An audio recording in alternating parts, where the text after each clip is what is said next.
Welcome to Community Access Television. My name's Ariel Delacruz Yip, and today we're here with Stephen Bruyneel of the Fraser River Discovery Centre. Hi, Stephen. Hi, thank you for having me. Thanks for being here. So I heard that you have a brand new exhibit, $2.25 million exhibit called Journey Through the Working River. We do, it's very exciting. It's our largest exhibit ever, 4 years in the making with 13 partners. And the purpose of the exhibit really is to personalize the Fraser River for everybody who comes through the Fraser River Discovery Centre. In terms of guests to the center, who's usually coming in during the week? Traditionally, we've been focused on families and students. We have a large education program as well as a lot of things for young kids to do. But we've kind of missed out on the parents and the adults, and that's one of the big focuses of the new exhibit. Mm-hmm.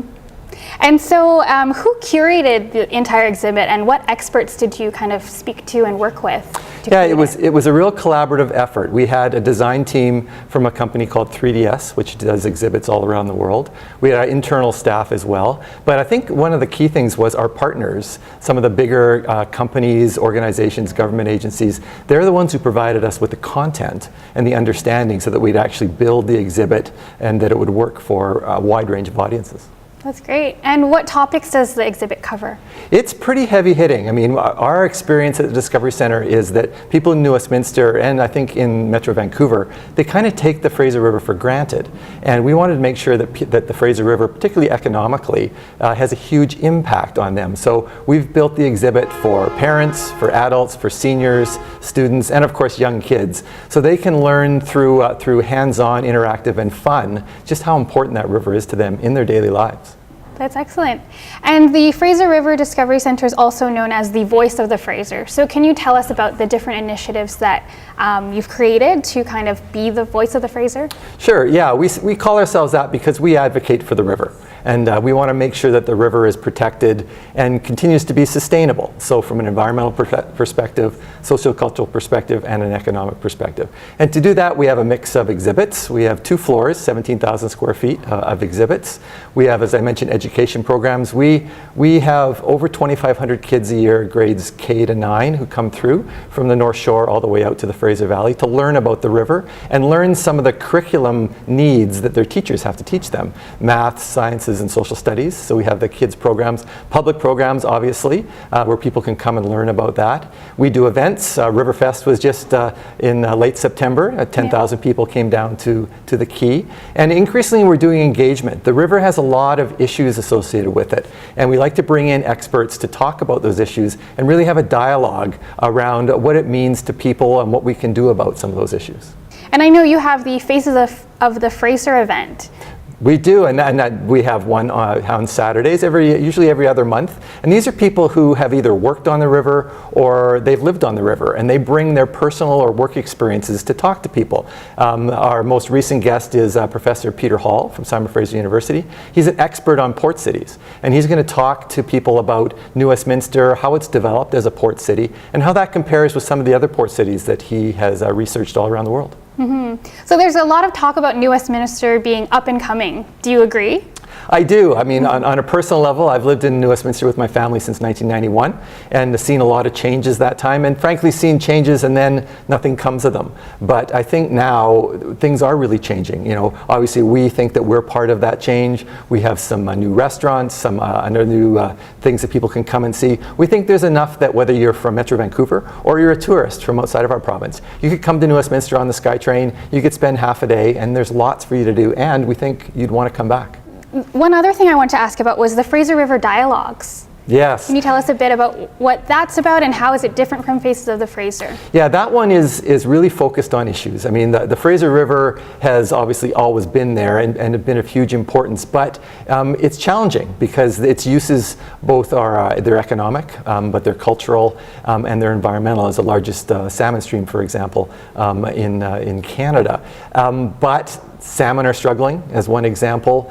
More development along the river, increasing industrial use. So we like to bring people in and have a conversation around that with experts. But the thing that we think makes it different is in this era of fake news and frankly people yelling and screaming at each other, we do it in an environment where it's safe.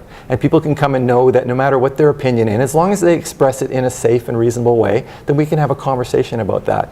And the first one we did was on Fraser River salmon. It was very well attended. We had Dr. Brian Riddle from the Pacific Salmon Foundation, and we're going to be doing one on emergency and accident management on the Fraser. So how do you plan for and how do you clean up a spill on that river? How do we protect our salmon? How do we protect our First Nation sites? How do we protect our homes and businesses? And we're really looking forward to that. And in terms of stakeholders in the area, how are you integrating First Nations perspective into the centre? First Nations are absolutely critical for us, but for the Fraser River. The nations, I think there's 70 some odd nations that have lived or live along the river, and it's so important to them, from what I've heard, that they can't even distinguish the river from their nation. They're so integrated. And so we've worked with First Nations on existing exhibits that we have. For example, we have a salmon drying exhibit that tells the story of that. We're working on a new Aboriginal fishing program for our education program, so school kids will be able to look at that. Very, very important. And what we'd love to do, and we started to talk to the Musqueam about this, is have an exhibit that would have the First Nations, led by the Musqueam, tell the history of the Fraser River from their perspective, because that doesn't exist anywhere else in Canada or in the world. And so what's next for the Fraser River Discovery Centre? How can people get involved, and how can they visit? Yeah, absolutely. So we're open to the public from Tuesdays to Saturdays from 10 to 4, and they're welcome to come down. It's mostly self-guided, although we're looking at opportunities for guided tours.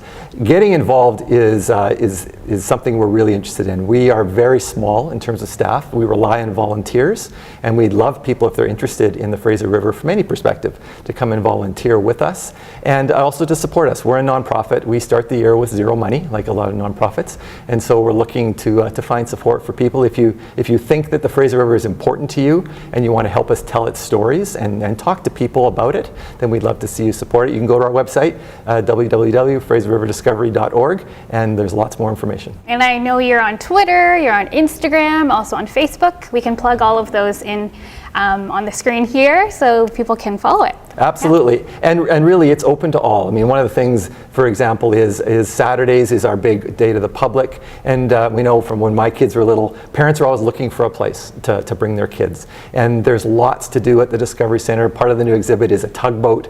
And we've already seen hundreds of kids literally crawling all over the tugboat to have fun. So if you're a parent and you need some place to bring your kid for especially 20 in the minutes, rainy season. Absolutely. If it's raining outside, I remember as a parent, boy, if I could get half an hour somewhere where I could take my kid and they could play and learn. That Fraser was really River Discovery Centre. Well, Stephen, thank you so much for being here, and we'll hopefully have you back next time. That'd be great. I'd love to come back. Thank you, Errol. And if you want to check out the Fraser River Discovery Centre, definitely go do it, and check out all the social media on the screen here.